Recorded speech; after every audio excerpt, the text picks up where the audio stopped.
오늘 하나님의 말씀은 누가복음 19장 1절에서 9절 말씀입니다. 함께 읽겠습니다.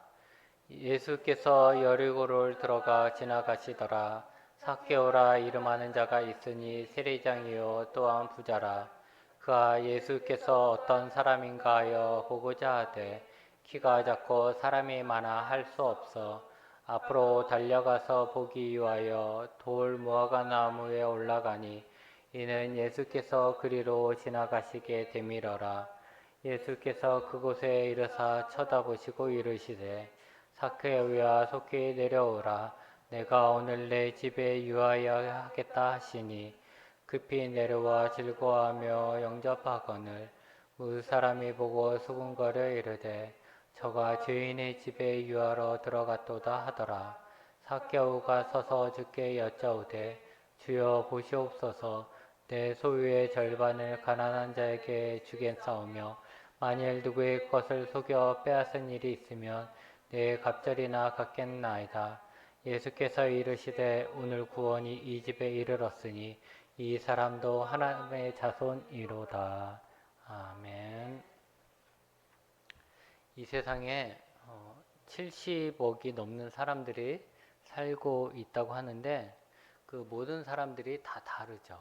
그게 참 놀라운 겁니다. 쌍둥이 외에는 이 70억이나 되는 사람들이 사는데 나랑 똑같이 생긴 사람들은 없다라는 거예요.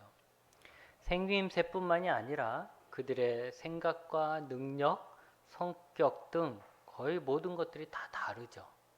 그래서 이 세상에는 나는 오직 나 하나밖에 없는 거죠. 그렇지만 그렇게 다 다른 사람들이지만 공통점이 있는데 그것은 뭐냐면 사람이라면 한국에 살든지 미국에 살든지 아프리카에 살든지 누구나 사랑받길 원하고 또 인정받길 원한다라는 것입니다. 또한 어떤 자아 실현의 욕구를 가지고 있어서 꿈을 이루길 원하며 살죠. 그런데 문제는 뭐냐면 세상은 그렇게 생각처럼 쉽지 않다라는 것입니다. 세상은 쉽게 우리를 사랑해 주지 않고 우리를 인정해 주지 않습니다. 꿈은 이루어진다라고 말하지만 꿈을 이루는 사람들도 거의 없고 그저 그날 주어진 숙제를 하며 꿈이 뭔지도 모르고 잊고 살아가는 사람들이 오히려 더 많이 있습니다. 더군다나 요즘처럼 미디어가 발달된 시대에는 비교되는 대상이 너무 많아요.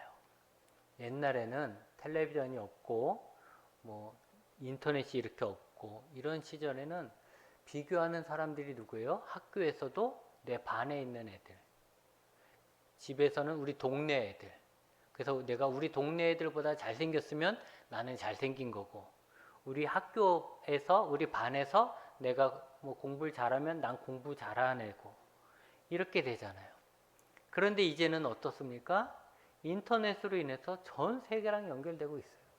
그러니 내가 잘생겼다 생각했는데 우리 집안에서는 그래 내가 잘생겼는데 하고 보면 전 세계적으로 보면 비교되는 사람들 보면 나보다 잘생긴 사람이 너무너무 많아요. 내가 그래도 우리 동네에서는 좀 부자다라는 소리 듣고 사는데 전 세계적으로 인터넷을 보면 엄청난 부자들이 많아요. 그러니까 이 미디어의 발달로 인해서 사람들이 나는 그래도 괜찮다라는 생각을 갖는 게 아니라 오히려 더욱더 많은 사람들과 비교하면서 자신에 대해서 만족하지 못할 때가 많은 거예요. 여러분들 중에서도 그런 사람들 많이 있을 거예요. 내 자녀들이 못한다 아니면 내가 못한다. 하지만 그거는 미디어를 통해서 봤을 때고 그냥 제가 봤을 땐 다들 괜찮아요. 그러니까 미디어를 끊어야 여러분이 사는 것입니다.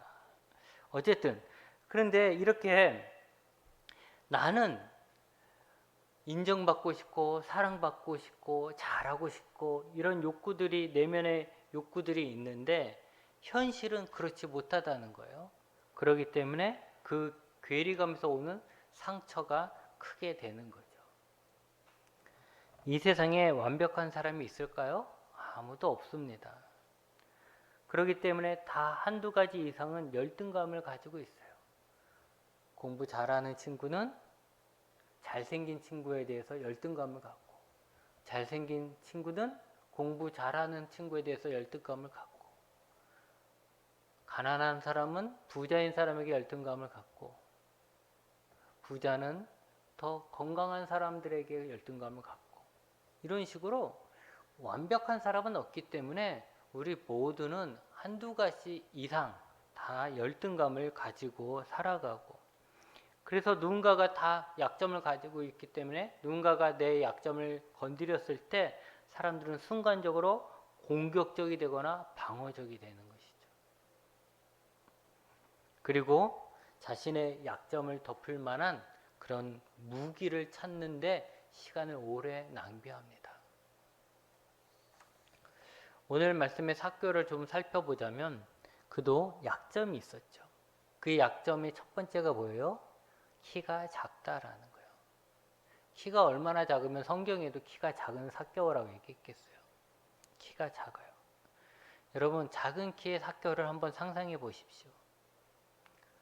어린 시절 많은 또래로부터 놀림을 당했을 거예요. 제가 생각해도 저도 키가 학교 다닐 때 작았어요. 그랬기 때문에 앞에서 한 번, 10번째 안에는 항상 들어갔는데 키가 작아요. 몸이 왜소하니까 덩치 큰 애들에 비해서 늘 눌릴 수밖에 없는 거죠. 그러니까 키가 작은 사케오는 같은 또래에 의해서 눌림을 당했을 거예요. 키가 작다고. 또 그러다 보니 괴롭힘도 당할 수 있겠죠. 지금으로 얘기하면 왕따 같은 그런 일들을 당했을 것입니다. 여러분, 사케오도 비록 키가 작지만 그도 사랑받고 싶고 인정받고 싶은 거예요. 그게 사케오의 마음이었죠. 그런데 키가 작다는 이유로, 볼품없다는 이유로 놀림을 당하면서 상처를 받게 돼요. 그러면 어떻게 됩니까? 거의 무의식적으로 자신의 그 상처를 보호하기 위해서 보통의 사람들은 복수를 꿈꾸는 거죠. 그래, 두고 봐라, 두고 봐라. 내가 나중에 너보다 더 잘 돼서 이거 몇 배로 갚아줄게. 이렇게 얘기하잖아요. 이렇게 얘기하는 이유가 뭐겠어요? 진짜로 그렇게 갚아주려는 마음도 있겠지만 대부분은 나의 아픈 상처를 내가 그런 식으로 감싸는 거예요. 그래서 내가 상처를 당했을 때, 누군가에게 아픔을 당했을 때 복수하겠다라는 생각을 갖게 되는 거죠. 그는 사케오는 작은 키로 인해 받았던 수모를 나중에 뭘로 보상하려고 했냐면 돈으로 보상하려고 했습니다. 돈을 가지고 있으면서 자기를 놀렸던 사람들에게 복수를 하는 거죠. 예를 들면 이런 거예요. 야, 네가 키만 크면 뭐해? 야, 학교 다닐 때 네가 나를 그렇게 무시했는데 야, 너 돈 없잖아. 내가 너 돈 좀 주리? 뭐 이러는 거죠.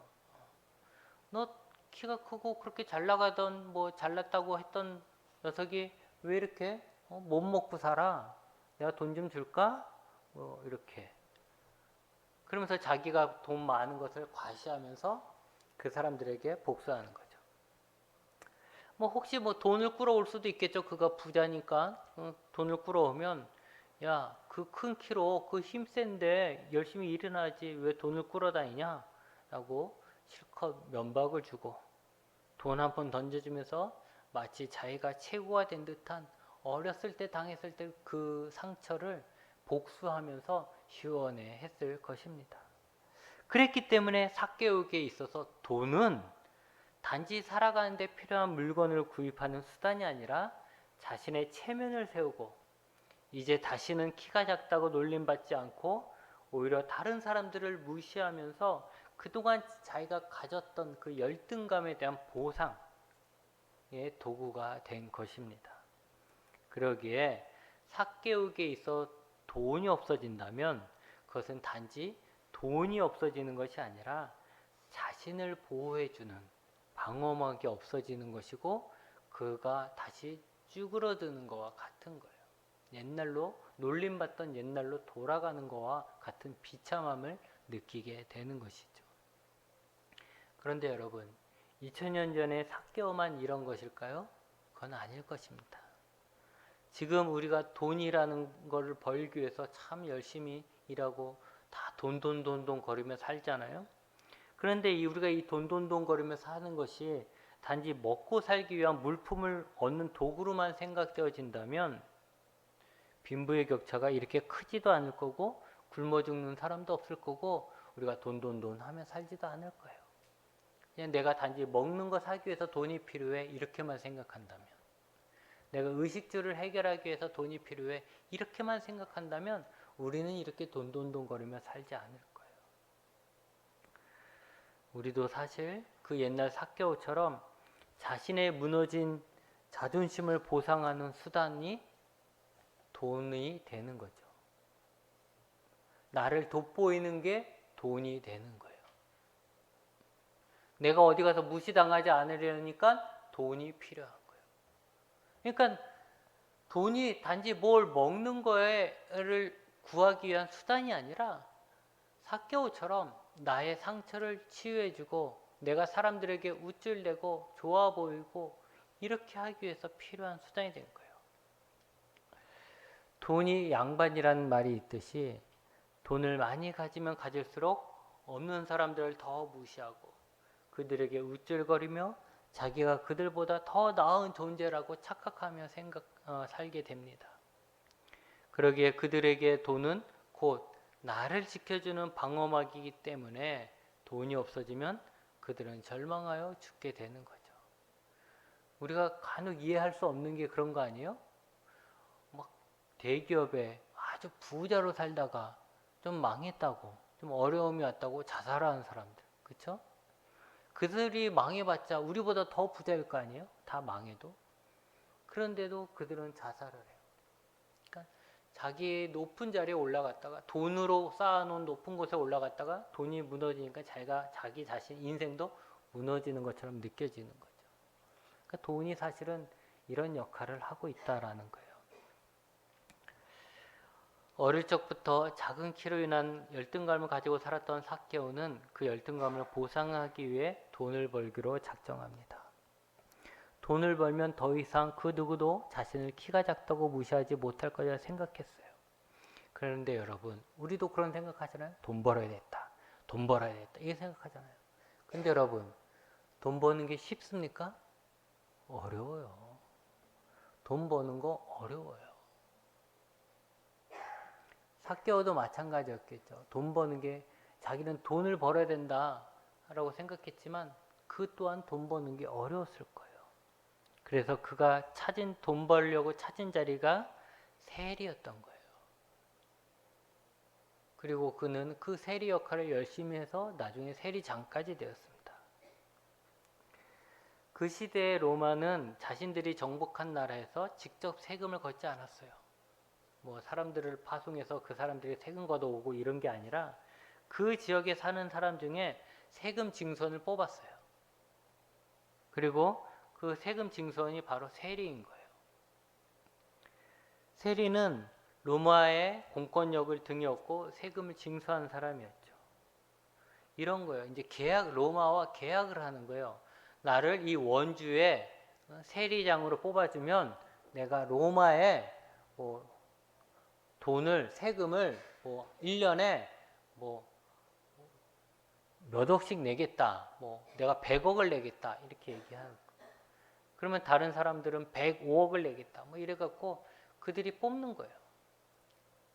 그러면 이 세리는 거기에 대한 액수를 맞추면 돼요. 로마에게 줄 액수. 내가 만약에 1년에 100억을 세금으로 내기로 했으면 100억의 세금을 내면 돼요.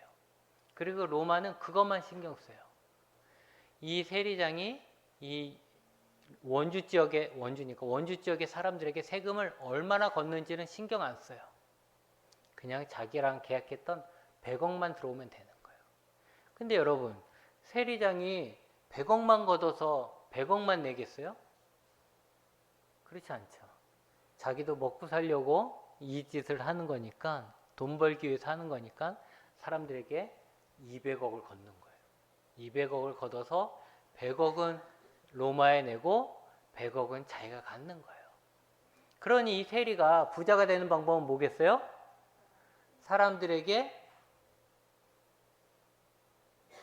세금을 쥐어짜는 거죠. 세금을 쥐어짜는 거예요. 그러니 그 유대인들이 이 세리를 좋게 보았겠습니까? 좋게 안 보죠. 로마를 위해 일하는 사람들. 그러니까 그 민족의 배신자가 되는 거예요. 그 민족의 배신자가 되고 또 자기들을 괴롭히는 사람들. 이렇게 되는 거예요. 그래서 세리는 사실은 돈 벌려고만 하지만 사실 해서는 안 되는 일이고 하면 욕먹는 짓이고 그런 거예요. 그런데 삭개오는 돈을 벌기 위해서 세리가 됐고 나중에 세리장까지 되는 거죠. 그렇기 때문에 이 삭개오는 유대인들에게 있어서 그 사회에서 배반자이고 죄인으로 취급받는 거예요. 사람들이 그 세리가 무서워서 또 괜히 잘못했다가 자기에게 세금을 온팡 씌울지 몰라서 혹시 그런 생각이 들어서 그 앞에서 직접 욕을 하진 못할지언정 그 뒤에서는 항상 세리를 욕하는 거예요. 세리를 개처럼 취급하는 거예요. 세리가 지나가면 저런, 우리말로 하면 세리가 지나가면 저런 개자식 이러면서 뒤에서 맨날 욕하는 거죠. 삭개오와 같이 밥을 먹으려 하지도 않아요. 야, 우리 식사합시다 이렇게 해도 세리가 오면 안 되는 거예요. 그리고 세리가 우리 같이 밥 먹읍시다 이래도 거기 안 가는 거예요. 완전히 그 공동체에서 왕따를 당하는 거죠. 또다시 왕따를 당하는 거예요. 자신의 약점을 덮기 위해 돈을 벌고 그 결과 자기보다 가난한 사람들을 보며 대리만족을 할 수 있었고 자기 앞에서 더 이상 난쟁이라고 놀리는 사람은 없었을지 모르지만 그는 여전히 유대 사회에서 버림받은 왕따였습니다. 이게 삭개오라는 거예요. 이제는 그의 신체적인 약점이 문제가 되는 것이 아니라 그의 직업이 그에게 약점이 되었습니다. 재밌는 것은 삭개오라는 이름의 뜻은 의로운 사람이라는 거예요. 삭개오라는 뜻이 의로운 사람이라는 뜻이에요. 나중에 이게 계명을 한 건지는 모르겠지만 만약 그의 아버지가 그 이름을 지어준 것이라면 삭개오가 태어났을 때 커서 의로운 사람이 되어라. 어쩌면 그 시대에 로마의 지배를 받고 있었으니까 독립투사가 되라고 의로운 사람이라는 뜻의 삭개오라는 이름을 지어줬을 것입니다. 아니면 의로운 율법학자가 되어라. 뭐 이런 식으로 해서 좋게 이름을 지어줬겠죠. 그러나 그는 그의 아버지와 주위 사람의 기대를 완전히 저버리고 로마의 앞잡이가 되어서 같은 동족의 재물을 빼앗고 율법적으로 죄인이 되어 버렸습니다. 그게 삭개오의 삶이라는 거예요. 부자지만 그는 부자였지만 사실 그의 삶은 이런 삶이었던 것이죠. 삭개오는 키만 표준 키에 못 미친 것이 아니라 그 이름에 대한 기대치에도 못 미친 것입니다. 삭개오의 욕구, 사람들에게 인정받고 싶고 사랑받고 싶고 나름 채우고 싶은 이 내면의 욕구와 현실과의 갈등이 더욱 커지면 커질수록 그는 더 미친 듯이 돈을 끌어모았을 것이고 권력을 사용해서 돈의 힘을 사용해서 대리만족을 하려 했을 것입니다. 그는 그랬을 거예요. 돈만이 자신의 자존심을 보상해 준다. 그러던 삭개오에게 이상한 소문이 들립니다. 예수라는 사람에 대한 소문입니다. 그가 병든 자도 고치고 하나님의 나라에 대해서 가르치고 지금의 율법학자처럼 정죄하는 것이 아니라 오히려 죄인들의 편에 서고 그 가르침이 어느 율법학자랑 다르다는 것을 듣게 되는 거예요. 만약에 예수가 아픈 사람을 고쳐주고 거기에 따라 돈을 받았다면 그 삭개오는 예수에 대해서 신경도 쓰지 않았을 거예요. 자기가 세리짓 하면서 돈 버는 것처럼 저 사람도 하나님의 이름을 팔면서 그 능력을 팔아서 아픈 사람 고쳐서 돈 벌고 사는 거구나. 다 똑같이 돈 벌고 사는 거지 뭐. 역시 돈이 최고지. 이렇게 생각했을 거예요. 그런데 그는 자기가 들은 예수라는 사람은 아픈 사람을 고쳐주면서 돈을 요구하지 않았다는 거죠. 그가 하는 많은 놀라운 일들 중에 돈은 들어가 있지 않은 거예요. 그러니까 듣자하니 말로만 사랑을 이야기하는 것이 아니라 정말로 사랑이 필요한 버려진 자들, 소외된 자들과 친구가 되어주고 그들과 함께 식사를 하고 자기처럼 세리였던 자도 제자로 받아줬다라는 이야기를 들었습니다.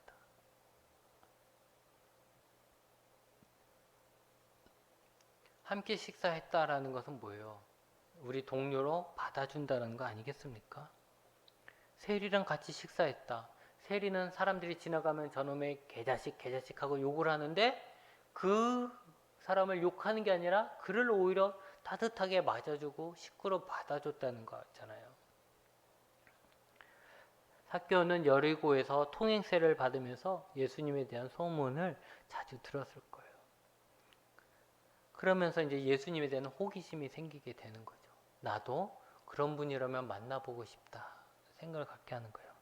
그러다가 예수님께서 십자가를 지기 위해 예루살렘으로 가는 마지막 여정에 가는 통로에 여리고를 통과하게 되었습니다.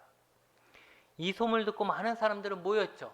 야, 선지자인 예수, 또 메시아라고 하는 예수가 이제 우리에게 온다, 우리 앞을 지나간다 생각해서 그 소문을 듣고 많은 사람들이 예수를 좀 만나려고 다 모였어요. 당연히 삭개오도 그 자리에 갔겠죠. 그러나 삭개오는 또다시 자신의 약점인 이 키 때문에 예수님을 볼 수가 없는 거예요. 사람들이 우르르 몰려 있으니까 키가 작은 삭개오는 볼 수가 없었죠. 그래서 자신의 약점 앞에 또다시 한번 좌절하게 되는데 그는 그 순간 쭉 그래왔던 것처럼 자기가 가진 권력으로 사람을 윽박질러서 피하라고 하던지 돈을 이용해서 야, 내가 돈을 줄 테니까 내 앞을 가로막지 마. 여기 있는 사람들 다 뒤로 가면 내가 돈 얼마씩 줄게. 돈 받고 다 꺼져. 난 예수 볼 거야. 내가 예수랑 가장 가까운 자리에 갈 거야. 이렇게 얘기할 수도 있었겠죠. 그러나 그는 이때만큼은 예수를 만나려고 했을 그때만큼은 권력 뒤에 숨지 않고 앞으로 달려가 높은 뽕나무 위에 올라갔습니다. 여러분 상상해 보십시오. 키가 작은 삭개오가 나무 위에 올라가는 것은 쉽지 않았을 것입니다. 그리고 지금처럼 무슨 등산복이나 청바지가 아니라 헐렁헐렁한 치마 같은 옷을 입고 나무에 올라간다는 거. 그리고 그는 부자였으니까 또 이렇게 비싼 옷을 입고 있었겠죠.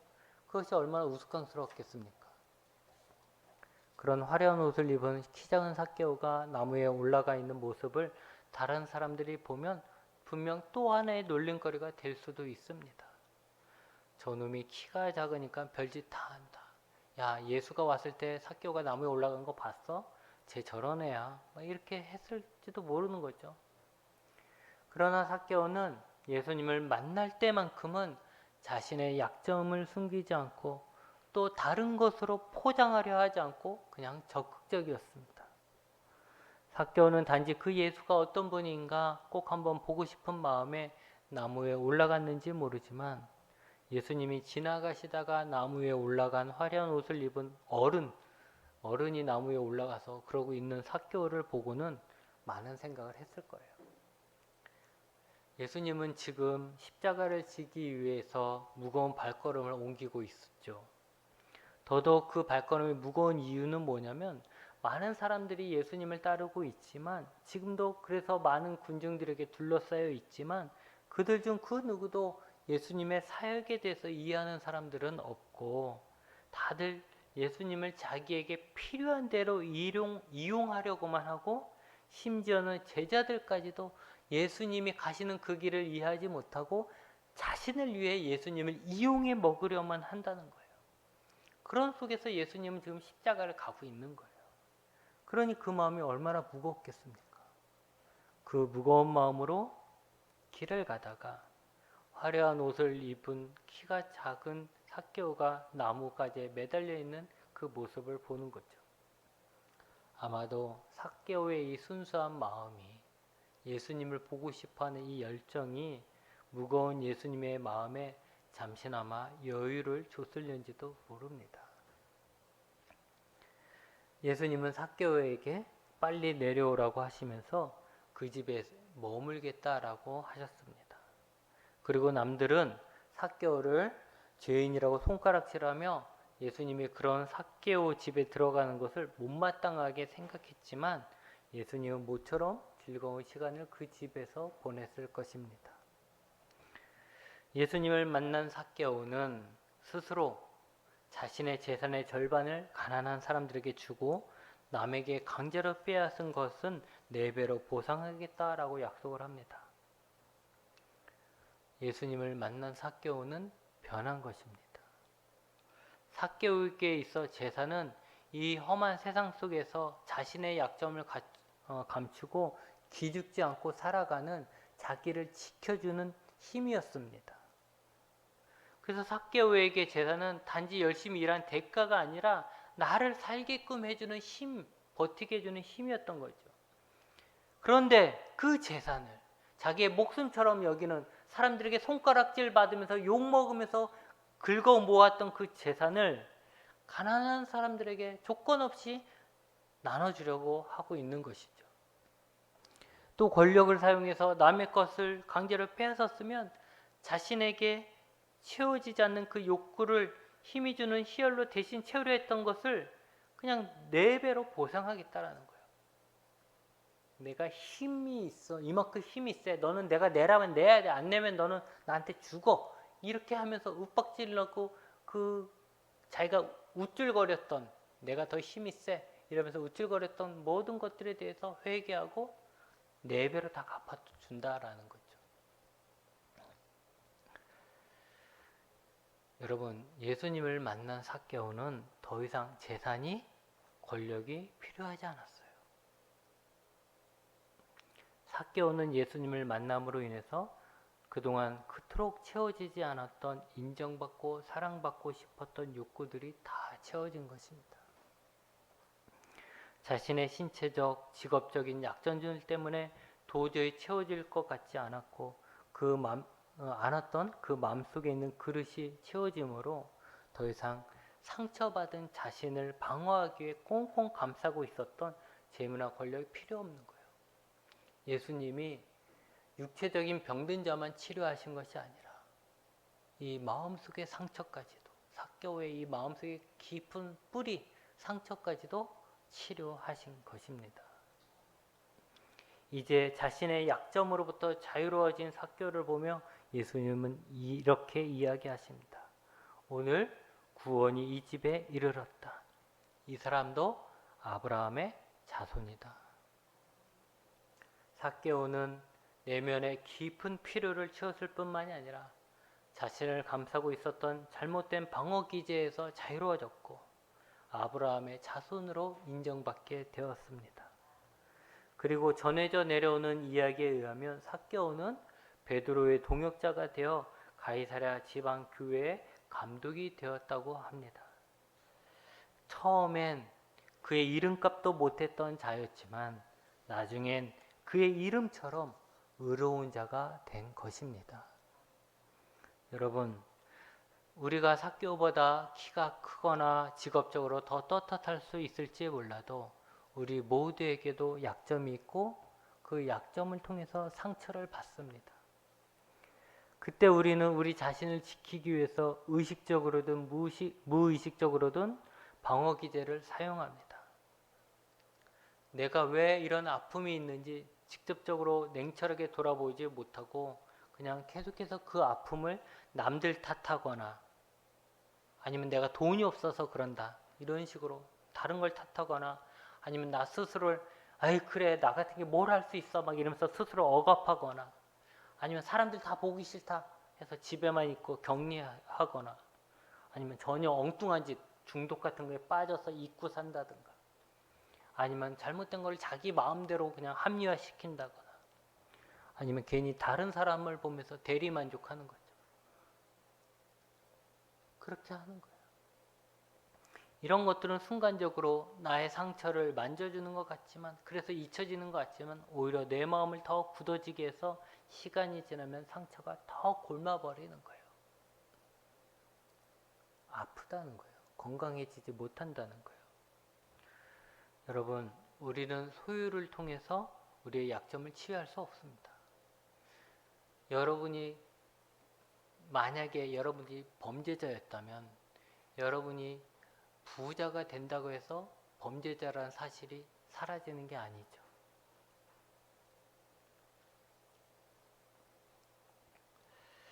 많이 가졌다고 해서 우리의 자존감이 치유받는 것이 아니라는 거예요. 우리가 남들보다 힘이 세다고 남들에게 인정받고 사랑받는 것도 아닙니다. 사람들은 우리의 상처를 치료해 줄 수 없으며 내 마음의 빈 항아리를 채워줄 수 없습니다. 왜냐하면 사람들은 우리가 그렇잖아요. 조건적이잖아요. 나한테 잘해준 사람에겐 잘해줄 수 있지만 나한테 잘못하면 또 나 아주 쌩하잖아요. 우리 스스로도 그렇잖아요. 또 우리 그 사람들 또한 상처가 난 자잖아요. 상처 없는 사람은 없으니까 다 상처가 난 자고 그 또한 빈 항아리를 가지고 있기 때문에 누군가를 치료하거나 채워줄 수 없어요. 나도 비었는데 비어있는 내가 누굴 채워줄 수 있겠어요. 사랑하는 사람끼리 친한 사람끼리 싸우는 이유가 뭡니까? 바로 상대방만큼은 내가 인정받고 사랑받고 싶어하는 이 내 마음속의 빈 항아리를 채워주고 나의 상처난 마음도 치료해 줄 거라는 기대가 크기 때문에 그렇죠. 그러나 기대하면 하는 만큼 섭섭하고 싸우게 되는 거예요. 그래서 친할수록 가까운 사이일수록 더 심하게 싸우는 거죠. 여러분, 사람들은 모두 다 약점을 가지고 있습니다.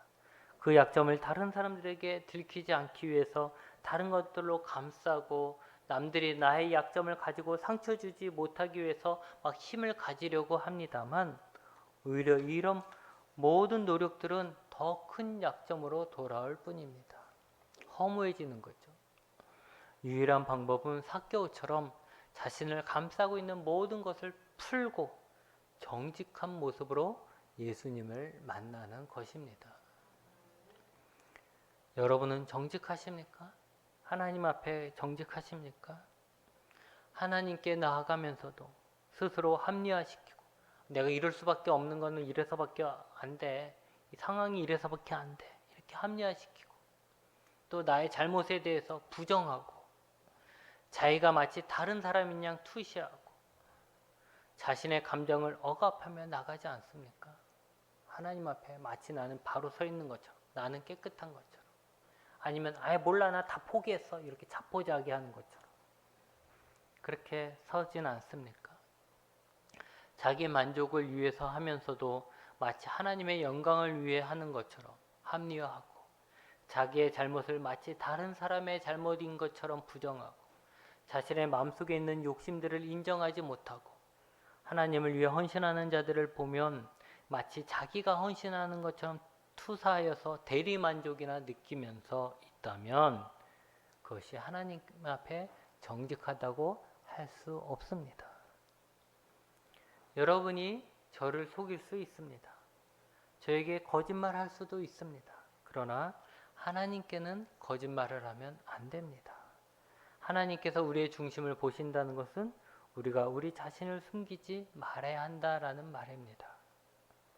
우리가 우리의 약점을 하나님께 정직하게 보일 수 있다면 오히려 그 약점이 우리가 하나님을 만나는 통로가 되는 것입니다. 여러분, 우리가 예수님을 만날 때 변화가 시작되는 것입니다. 우리를 변화시키는 분은 예수님입니다. 우리의 항아리를 채워줄 수 있는 분도 예수님입니다. 그냥 교회 다니는 누구에게 내 항아리를 내민다고 해서 채워지는 게 아니에요. 교회 많이 와서 다른 사람들하고 희희낙낙 웃고 먹고 떠들고 같이 일한다고 해서 채워지는 게 아니에요. 내가 교회에서 봉사를 많이 하면 사람들이 날 인정해주고 그러면 내 항아리가 차겠지? 내가 교회에서 헌금을 제일 많이 하면 사람들이 날 우러러 보면서 그러면 내 항아리가 차겠지? 내가 목사님에게 지극정성으로 잘하면 목사님이 날 인정해 줄 것이고 그러면 내 항아리가 차겠지? 내 남편이나 아내를 전도해서 예수님을 믿게 하면 그 사람이 변화되어서 내 항아리를 채워주겠지? 아닙니다. 그렇게 해서 차지 않아요. 항아리를 채워줄 수 있는 유일한 분이 바로 예수님이기 때문에 예수님에게 내밀어야 합니다. 예수님께 사랑을 받으면 그 사랑으로 가득 찰 것이고 예수님께 내가 인정받으면 그 인정으로 가득 찰 것입니다. 사람이 아니라는 거예요.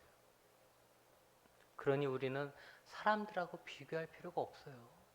여러분이 아무리 잘생겨도 인터넷 뒤져보면 여러분보다 더 잘생긴 사람은 수없이 많아요. 여러분이 아무리 열심히 일해서 돈 벌어서 부자가 되어도 인터넷만 열어보면 여러분보다 부자는 수없이 많아요. 공부도 마찬가지고 직업도 그래요. 그러니 다른 사람들에게 비교하면서 뭔가 사람들로 인해서 채우려 하지 말라는 거죠. 여러분, 삭개오가 예수님을 만나고 영접했을 때 그의 약점이 사라졌습니다.